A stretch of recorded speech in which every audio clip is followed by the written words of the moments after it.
Here with Kris Weems, Santa Cruz Warriors' newest head coach. Congrats. Thank you. I'm happy to be here. Well, describe the process, and do you have to pinch yourself, so to speak? I'm still pinching myself. I was just happy to be sitting down with Steve Kerr, having a chance to break bread with him, being a part of the staff before, and then going through the interview process. And like I said in the interview with the kids, I said his big thing was that we are the front lines of player development, and I feel like that was my background. I came in as a player development coach, so that's always going to be in the back of my mind, and I'm going to keep that in mind when considering our draftees that we have coming in this year. But I'm excited about what that process means for them, as well as developing our coaching staff and seeing if we can get back to the playoffs next year. Your third year with the team. Correct. First as head coach, but what did you learn the last 2 years under Coach Aaron Miles? Shoot, man, just to have fun. Aaron is such a good guy and kept good vibes throughout the process, throughout the season. Much like Steve, very comfortable in his own skin, so I'm going to try to follow that lead. But I think the other part of that is while we have fun, we have to be serious about what this is, and if you want to extend your career, you have to treat this game really serious. You have to play the right way, you have to share the ball, and ultimately be an elite role player. You got to learn how to play a role. That's what you're going to be doing if you get called up. So that's my mission, and I think the staff will be in good shape to be able to teach that this year. It seemed like a tale of two cities for Aaron in his 2 years as head coach. So much turnover his first year, and second year went a lot more seamless. But what sort of adversity do you plan to face? I know you can't plan for it, but difficulties. What do you think you'll be tested the most? Well, the turnover with the players, I'm expecting that fully again. Yeah. Now it's different because we have more draftees and more guys that will need to come down and play games. Yeah. And I know Steve's going to be really strategic about what that process is. The difficulty is just the turnover of the players and understanding what a call-up means, not just for who leaves, but who also is with us. Yeah. And managing playing time and roles is going to be really important. So I think the communication piece, getting out in front of those things, letting guys know where they stand, what to expect is going to be really important. I was going to say that like last year's team was pretty stacked. Yeah. And I'm not saying there was a bunch of egos, but balancing that in the locker room, Oh, yeah. We had some strong personalities, but they also played for each other. Yeah. And so we can get them to do that again this year. We're going to be really good. And then we can fight for a playoff spot, all the while dealing with the turnover with the roster. Yeah. Where do you think you're, having played at Stanford and overseas in Israel, where do you think your experience as a player will best benefit you? I think just understanding that as bad as you play one game, it's not going to be that bad the next time around. Being able to have a next play mentality and being able to move on, not dwell on things. When I was a player, I can say it now, I was a powder, and I had a hard time dealing with not doing what I was supposed to be doing or not being successful.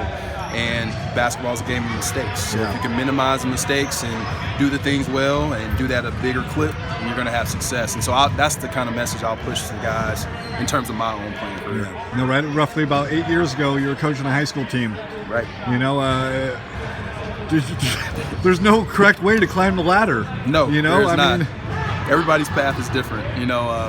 Just for example, Aaron, played 12, 13 years overseas, was at KU working, was at Florida Gulf Coast, and then he jumped into the pro atmosphere, and he ended up getting a promotion. And so my path's a little bit different. I'm fortunate to have the management experience, being a coach early on, at high school, and then being an AD and understanding how to balance those two. I can use a little bit of that for my experience here. So I'm banking that that's going to help me. And at the same time, I've been in the G League. I know what this means for guys as well as coaches. So I'm going to try to keep those experiences on the forefront of my mind. Well, this is like life. It's all about networking, right? You better believe it. It sounded like you got some networking going in at Menlo School when, who were you coaching again there? The Lakers. The Laker boys, Kid and Kirk. Okay. I had developed a relationship with Joe. He was a Stanford donor supporter while I was there, and was always very respectful of our team and supportive. And at the same time, you have to shake hands. You have to get to know those people.